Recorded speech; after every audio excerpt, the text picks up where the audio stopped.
जय हिंद दोस्तों। मैं doctor Sejal Patel, practising obstetrician and gynaecologist since last 30 years. आज मैं गर्भ निरोधक तकनीकों के बारे में ज्ञान बांटूंगी। खास करके इन तकनीकों का माहवारी यानी पीरियड्स पर क्या असर पड़ता है, यह बताऊंगी। सबसे पहले गर्भ निरोधक तकनीकें कौन कौन सी हैं, यह जानेंगे। दोस्तों, सबसे ऊपर आती है गर्भ निरोधक गोलियां। यह गोलियां आमतौर पर 21 दिन के लिए लेनी होती है। यह गोलियों में दो प्रकार के हार्मोन्स रहते हैं, जो ईस्ट्रोजन और प्रोजेस्टेरोन है। यह गोलियां मासिक चक्र के दूसरे, तीसरे या पांचवें दिन से शुरू करनी होती है।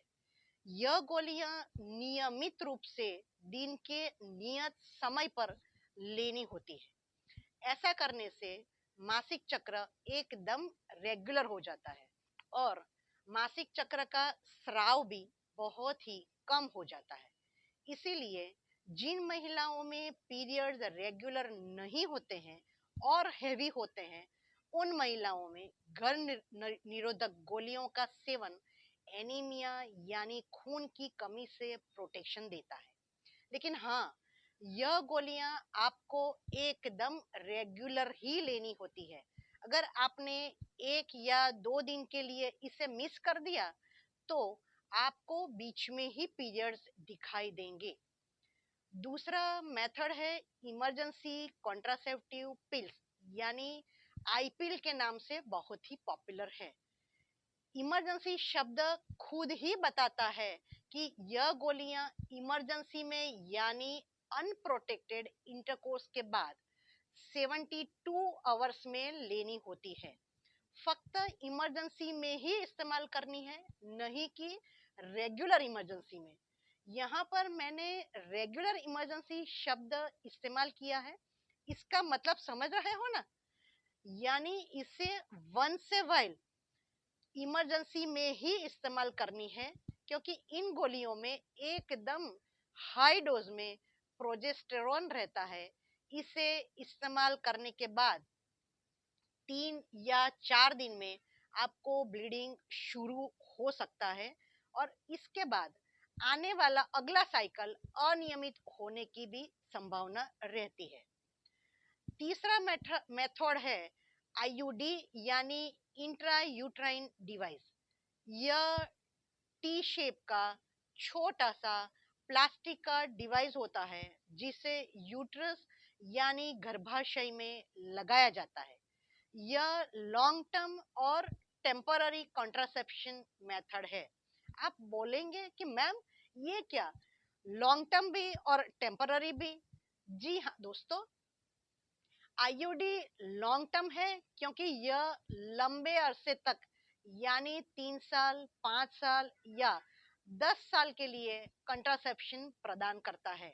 और टेम्पररी इसीलिए है कि आईयूडी 2 प्रेगनेंसी के बीच में अंतर रखने के लिए बनाया गया है, नहीं कि परमानेंट कंट्रासेप्शन के लिए। मार्केट में 2 प्रकार की आईयूडी अवेलेबल है। एक होती है नॉन हार्मोनल और दूसरी है हार्मोनल। नॉन हार्मोनल आईयूडी को हम आमतौर पर कॉपर टी कहते हैं। यह कॉपर टी से कभी कभी पीरियड्स जल्दी भी शुरू हो सकते हैं, कभी कभी माहवारी का स्राव ज्यादा हो सकता है, कभी कभी पीरियड्स शुरू होने से पहले स्पॉटिंग भी हो सकती है, यानी कि इंटरमेंस्ट्रुअल या प्रीमेंस्ट्रुअल स्पॉटिंग भी हो सकता है। और कभी कभी माहवारी में दर्द भी हो सकता है, जिसे हम डिस्मेनोरिया कहते हैं।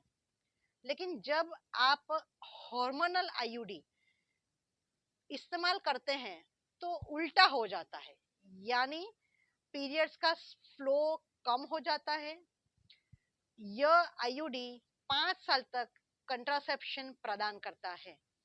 हार्मोनल आईयूडी इस्तेमाल करने के बाद पीरियड्स 2-3 महीनों में आता है या कभी कभी 5 साल तक पीरियड्स आते ही नहीं है। कभी होते भी है तो ना के बराबर होते हैं, और डिस्मेनोरिया में भी राहत मिलती है। चौथा इंपॉर्टेंट मेथड है गर्भ निरोधक इंजेक्शंस, जिसे हम डिपो इंजेक्शंस भी कहते हैं। यह इंजेक्शंस का असर 3 महीने तक ही रहता है। इन इंजेक्शंस में फक्त प्रोजेस्टेरोन हार्मोन ही रहता है, इसीलिए इन इंजेक्शंस का इस्तेमाल स्तनपान करा रही महिलाओं के लिए आइडियल मेथड है। मार्केट में प्रोजेस्टेरोन ओनली पिल, जो सेराजेट के नाम से भी उपलब्ध है, तो कुल मिलाकर स्तनपान करा रही महिलाएं लैक्टेशन के दौरान प्रोजेस्टेरोन ओनली पिल या डिपो इंजेक्शंस का इस्तेमाल कर सकती हैं। यह कॉन्ट्रासेप्टिव मेथड से माहवारी रुक जाती है या एकदम स्कैंटी फ्लो हो जाता है। दोस्तों, इस विषय पर आपको अगर अधिक जानकारी चाहिए तो मुझे जरूर लिखिए, और प्लीज वीडियो को लाइक और शेयर करिए।